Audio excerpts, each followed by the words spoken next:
I'm going to read a piece that I was inspired to write, and it's called Life and Death, Death and Life. Does death define our life, or our life define our death? Is death such a fearful event that we go about our daily duties, choosing never to consider it? Or is it because we assume that it is not imminent, that because it is somewhere beyond, some distant land to which we travel, and so until the journey becomes more pressing, we do not give it any consideration? On this journey of life, or journey of death, many of us will take the scenic route, so that when death comes into our vista, when we see it on the horizon, we make every effort to extend our journey, to slow our arrival. We do not want to grace those shores with our footsteps, nor mar the sand with our footprints.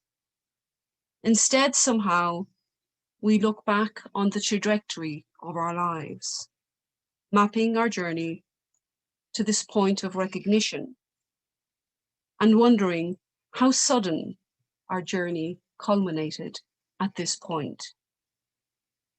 We may feel cheated. How could we be here so quickly? Life, the great adventure. Death, our destination. And yet, here we are. And so I ask you, if you could offer some advice from the shoreline of your death, what would you say to yourself? What advice would you give to you? What would you have done differently if you could choose? And yet, how often do we hear, if only I had known? Our death is as far from us as yesterday, but it is our rational mind which seeks control. Looking back gives us comfort, and looking forward helps to chart our course. But in reality, all we have is here and now. In the Western world, we see the world in a constant duality. Night and day, rain and sunshine, happy and sad, dark and light, death and life. Both define the other.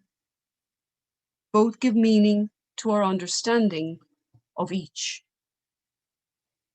And so again, I ask you, will you choose death to define your life, your existence, or will you choose life to define your death? For life is not a rehearsal. Life is real, living, tangible. And as spiritualists, life is our purpose. It happens in spite of us. So make no mistake, I may not choose my death, but I will choose my life. Not my circumstance, but my life.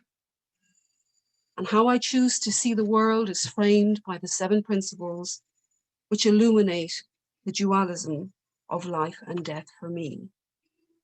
And choice, in the words of Viktor Frankl, is my last great freedom.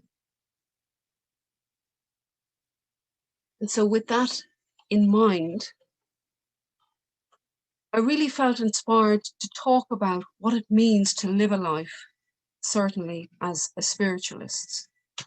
Because many people who are not spiritualists and assume when they come into our contact, or certainly our presence with John and I, the very first question they ask us is, are you a medium? As if that title confers a certain authority or meaning for both of us. And whilst mediumship may be something that we do, it is not the lens through which we live our lives. For that, spiritualism is the lens through which we see the world. Mediumship may be something that we do, but our life is framed by those principles. Because those principles give meaning and purpose to every interaction that we have. And they allow us to walk through this world with a lightness and compassion and understanding that frames our interaction with not just every other person, but everything around us. I was looking through statistics of nature and the world, and the world is about 4.54 billion years old, give or take 50 million years thereabouts.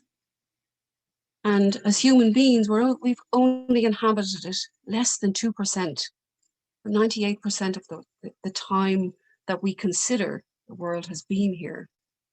We've been here for a very small existence. And yet I still believe that that existence matters. I choose to believe that I have a purpose here. Not just that I have a purpose, but that we all have a purpose.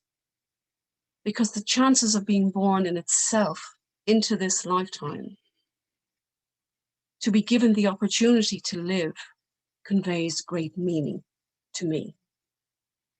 And with that meaning holds great purpose. I don't think that happens by chance, or at least I choose not to. Those 7 principles convey something deep and meaningful to me. They are the lens through which the divine shows itself. In a very small way some days, and in a very large way, but always with great subtlety and power. We don't have a dogma or a creed that conveys upon us, this is how to live your life. This is what you must do. And yet, in the subtlety of our principles, the beauty of having the choice to see the world, to see the divine in every living thing, is very powerful. And I call that an opportunity.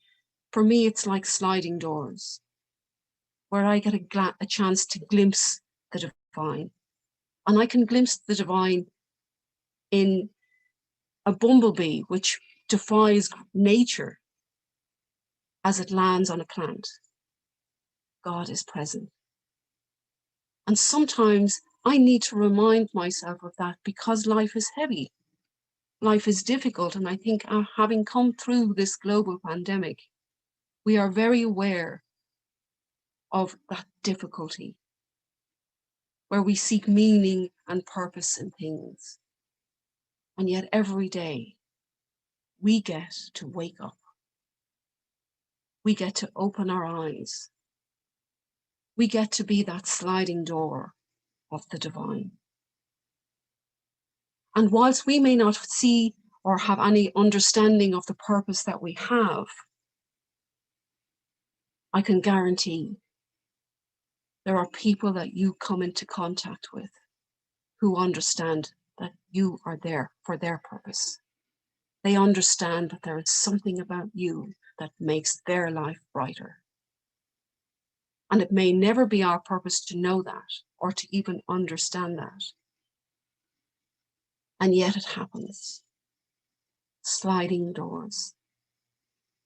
God shows itself to us in those interactions. And so for us, certainly for John and I, to walk through this world as a spiritualist doesn't make us better than anybody else, but it does convey upon us a responsibility to see the divine in every other person, even on difficult days, and there are many, and there are many for both of us, particularly through COVID. I think we've had some very difficult days. And yet here we are. Through the power of technology, we gather together to celebrate the divine, to celebrate life, not death. And whilst mediumship may be part of that, here we are, living, joining together, celebrating, being a part of something greater. And I think it would be very naive of us to assume in that very small, that 2% of the timeline that we have inhabited this world, that we know better. But what I will say, as spiritualists, we can do better. We can be better. And that has to start with ourselves. Personal responsibility. We must be responsible for everything we say and do. And we must hold our hands up on those days when we are less than that, because that's expected.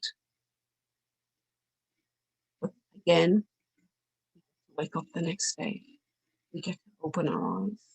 We get to witness the divine and have those sliding door moments where we can glimpse God and we can allow others to do the same.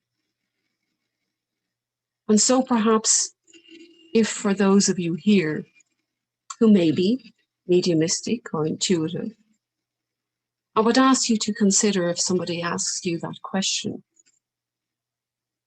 that maybe perhaps you would frame it differently. Perhaps mediumship might be something that you do.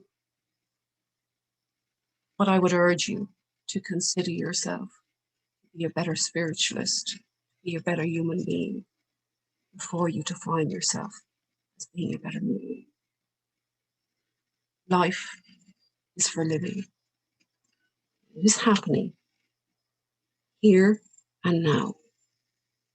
Death will come to all of us. But I want my life to have meaning. I want my life to have purpose. I want my life to be one of service, because my religion is very dear to me, and it is obviously dear to my husband too. It's not something we take lightly, but it serves us an opportunity to see the world through sliding doors. I'll leave that with you.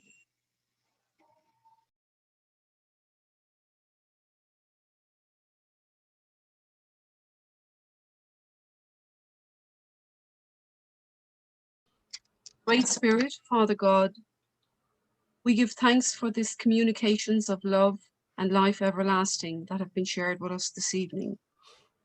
We feel safe in the knowledge that no thought or utterance has ever gone unheard, and we seek your guidance to help us through the days and weeks to come. Let us be mindful of every moment that we have and to live it to our fullest potential. This we ask, as always, in your name, which is love.